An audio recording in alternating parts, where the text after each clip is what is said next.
All right, I have two situations for you here. One is for all you creators out there. You have a nonprofit company that wants to make money in shirts, but they have no money in shirts. You have a heat press, I have a plan. Now, situation two, you're the nonprofit company who wants to make money in t-shirts, but you have no money in t-shirts, and you want a free heat press? I also have a plan. Now, for the free heat press, this is not financing, it's not a credit program. This, for both situations, is pre-sale. That's it, that's the big one. Let's talk about it. Number one, you're gonna secure the design. It has to be high resolution, and it has to look cool and sellable. Now, if you're working with a company, one thing you are gonna wanna get up front is if they're gonna pay to do the design, make sure you get that design money up front. Now, chances are they already have a logo or something they wanna use to put on the shirt. All you're gonna do is you're gonna screen it. Again, make sure high resolution, looks good and sellable, and you're set.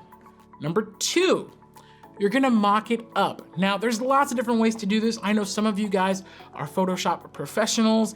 Me personally, and this is just me, this is not an official Heat Press Nation endorsement, I like to use a website called placeit.net. There you can get the graphic, your really high resolution graphic. You can put it on digital mock-ups, on real human subjects, on their t-shirts, on their mugs, whatever. It looks really cool. So you have your graphic, you're gonna mock it up, and third, you're gonna set up the online store. Now, let me pause and say, this is of course, if you'd entered into the agreement with this company. Of course, everything that I'm sharing in this video, you're gonna present it to them and see if they wanna agree with it. I'm really laying the path out for you. You're gonna have to secure the deal. Now, there's so many different options that you have. Me, I'm a cheapskate. I like things for free. So I use a website called Big Cartel, bigcartel.com. Now, if you're not a cheapskate like me, or you want additional features, you want things to look better, more product photos, etc., feel free, go to Shopify, go to Etsy, go to all these different sites. There are so many ways to achieve the same result. But again, your pal is a cheapskate. I'm using Big Cartel. You're gonna set up your online store, you're gonna set up your product, you're gonna get all that taken care of. It's gonna bring us to number four. And this is the big one. Okay, whenever you're doing a pre-sale, you have to set appropriate and explicit time expectations. Yes, when the end users, when the customers are making their purchases, you have to. You cannot, whether intentionally or accidentally, you cannot deceive your customers. So ideally, you want your pre-sale to run for about 3 to 4 weeks. After the close of the pre-sale, you want to give yourself another 2-week bumper minimum to actually ship out the products. So that means that for the entire length of the pre-sale, let's say pre-sale opens June 1st, they have from June 1st to June 30th to collect all their pre-sales. And this is where the nonprofit company, this is where they get to put in the work. They're gonna send everybody to the site. Everyone's gonna place their pre-sale order, pre-sale. And then you're gonna tell them, okay, pre-sale ends June 30th. Everything should be shipping by July 15th. Give yourself that 2-week window. These are time frames that have worked well for me. Please feel free to adjust them to your specific situation and to the needs of the nonprofit that you're working with. That brings us to point number 5. The fifth thing you're gonna wanna do is you're gonna wanna establish scaled pricing based on your quantity. Now back up. This has nothing to do with the front end scaled pricing. This is what the pricing that you're gonna negotiate with your nonprofit on the back end before you close the deal with them. Make sure the sale price is gonna cover the bare minimum. For example, let's just say worst case scenario, they run the pre-sale for a month and they only pre-sale 4 shirts. Well, that's not good if you were planning on doing Supercolor transfers, because Supercolor does have a minimum order quantity of 10. So you're gonna wanna, and this is you, everybody's pricing is gonna be different, depends on the graphic, depends on the shirt, depends on a whole lot of things that I don't have time to cover in this video. But basically, do the math, and you're gonna wanna say, okay, if we have a minimum, so your pre-sale has to hit 10, otherwise we're just gonna have to refund everybody's money, which nobody wants that, okay? So you're gonna set your minimum. I say if they can't pre-sale, and this is me personally, if I'm working with a company and if they can't pre-sale a dozen shirts in 3 weeks, they probably shouldn't be using t-shirts as a fundraiser. And so I will require a minimum, and get this all in writing up front. Hey, we're gonna run the pre-sale, but if at the end of the pre-sale you come up short, I will need you to commit to buying at least a dozen shirts. And then they can use those for whatever. It puts a fire under their buns to make sure that they promote their pre-sale to make as much money as possible. Now, here's why I love pre-sales. The only risk for you as the creator is a low sale where you don't make a ton of money, but at the same time, you don't have to put in a lot of work. You know, you're only gonna work as much as the shirts come in. So if they only sell a dozen shirts, hey, make a dozen shirts. That's a dozen shirts, an order for a dozen shirts that you didn't have before, and it's worth it. But here's where it's really worth it. You now have a new relationship that's gonna appreciate you because you are willing to take the risk with them and help them by offering a pre-sale for their fundraiser.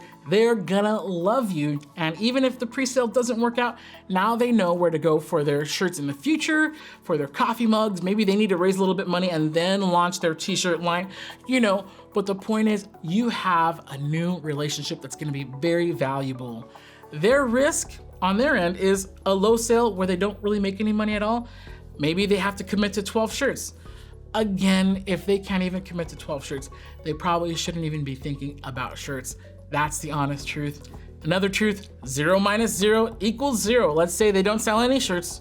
It's not really any skin off your back. You probably spent, you know, a few minutes, probably like an hour setting up the online shop and such, which is not hard to do, by the way.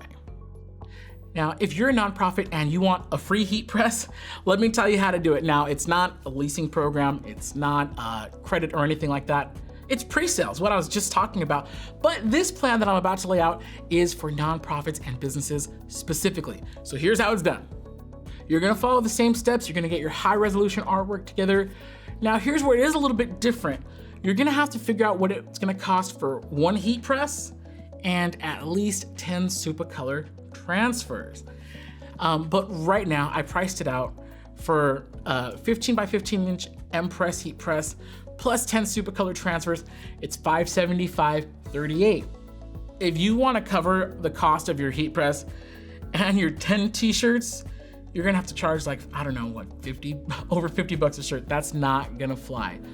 So you gotta figure out your cost for the heat press and then how many shirts you're gonna have to sell to recoup the cost of the heat press and the cost of the t-shirts.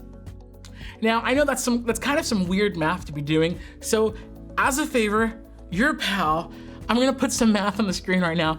Feel free to pause it and take a screenshot now.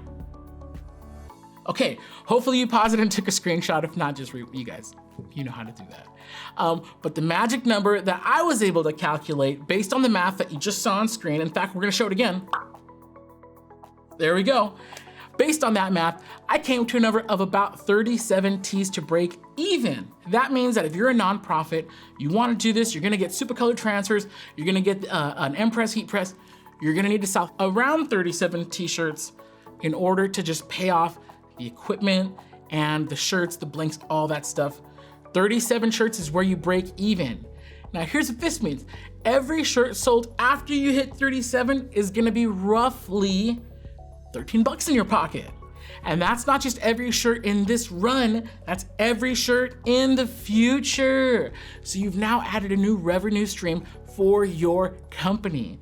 This is one of the really great things about if you are a nonprofit or you are running your own company and you're thinking about, hey, should we really get into making our own t-shirts?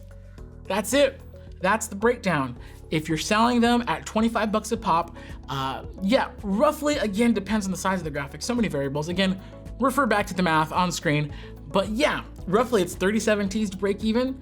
And then after that, you're gonna make roughly 13 bucks a shirt. If that sounds good to you, if you know for a fact you could move 37 t-shirts to your supporters and then some, I say go for it. All right, so now before I let you go, I gotta share some pro tips, and I call them pro tips to make myself feel better. The truth is, these are idiot tips. Tips as a result of me being an idiot and messing up. So tip number 1, nothing ever goes as planned, so be prepared. There's lots of variables when running a pre-sale. First of all, you don't make enough pre-sale orders. And this is dangerous if you're buying your own heat press, you only sell 3 t-shirts, it's not enough to cover the press. You're gonna have to either refund everybody or eat the cost of the heat press and hope that you could recoup later. Another thing is mess ups on tees. If you get 100 pre-sale orders, don't order only 100 t-shirts. You're gonna wanna order at least 105, I would say. I mean, it varies. If you have a local t-shirt supply shop that you use, it's easy to get shirts without having to pay shipping for every order, go for it. Me, I like to order my shirts from a certain supplier and I have to pay shipping every order. So for me, it's actually cheaper to order a couple of extra t-shirts with every order than to wait till I mess up. So mess ups on t-shirts. Hiring a graphic designer is a cost that a lot of people don't consider. Now, if you have an in-house graphic designer, or again, if you're a nonprofit, it's not too hard to get a volunteer graphic designer to donate some time, make you a cool logo, or make you a cool t-shirt that you could use for your fundraiser. But that is something you want to consider in advance.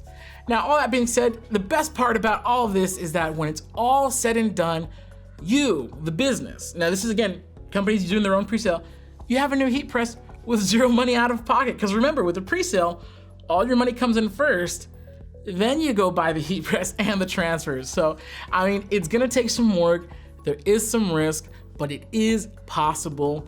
The last thing I'm gonna say to you guys is that you know how many t-shirts you can sell, you know how much work it's gonna be, and you know how badly you want it. So if it's something you're interested in, do me a favor, give us a call at 800-215-0894. You can talk to me and one of my friendly sales rep buddies over here, and we can help talk you into the right heat press, maybe the right method depending on your graphic, all that stuff. For more info on our products, you can visit heatpressnation.com. Once again, I'm Jared with Heat Press Nation, and I'll see you around.